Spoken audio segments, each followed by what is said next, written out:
Hello guys, and welcome to another one of my Fortnite videos. We're gonna be looking into this one here, the butter knife, no, the slicer, the Krypton Sword that you can see here with the roles I have been playing. Pretty crazy cool stuff. What you need to perhaps keep a little bit in mind in regards to my sword is that it has a 40% increased impact. That is like the reason I went all geeky in on this one. It has 65% additional damage, so that is good. It deals energy damage, that is good, but the impact and the energy damage is actually the combination that made me select the slicer here. And if we are just going to be comparing that with my normal Founders Blazing Masamune, you can see 660.8 compared to 321.6, so it's like more than double impact, meaning that I have a higher chance when I'm using melee to stun things such as blasters, smashers, all the kind of things that can be a little annoying that you want to be managing. It's pretty nice to craft. There's been some things about the shadow sharding and the obsidian of the Krypton Sword. You can see it says shadow shard. It requires obsidian to craft. Like, it's a bit weird with these new neon things, but hopefully it should be fixed. Now we're getting like the update for the game, so it's a thing.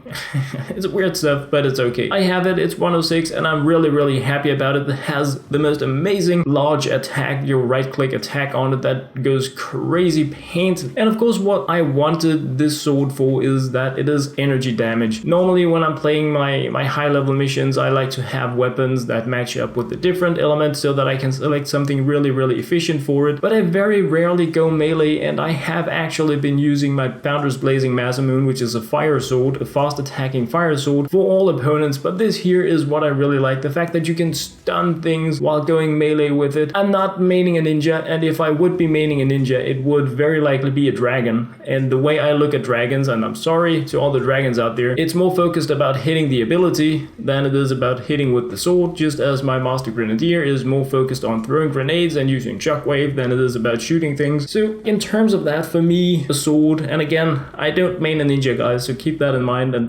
sorry to everybody that's like really hitting a lot with a sword. I don't feel the class is as weapon dependent as, say, a soldier or like specialized outlanders. So for me, having an energy weapon as my main is really good enough, and I think for most players that are in the progressional part of the game, having an energy sword, if they are maining a ninja, is going to be amazing, because getting the like 3 different elements that you really want in order to optimize your gameplay is going to take a lot of time, a lot of evolution materials, a lot of schematic experience points. So focusing on one energy damage weapon, I think, is probably going to be the ideal way to play for a lot of players. And again, I'm sorry if you're like maining a ninja out there and you're like, dude, you're such a moron, you can't play a ninja with an energy sword, but I feel you can, and that is of course what I'm sharing with it. The main thing that I like about my sword is the stun options. I'm pretty big on stuns in that I like having control options in the game. I like being able to stun things so that I can move away, get a different perspective, use a different ability. It gives me a lot of options to react to different situations, heal up, jump away, put down my slow field, depending on what hero I'm playing. Having something such as my medical fumes to heal up in a tricky situation, I like that stuff. So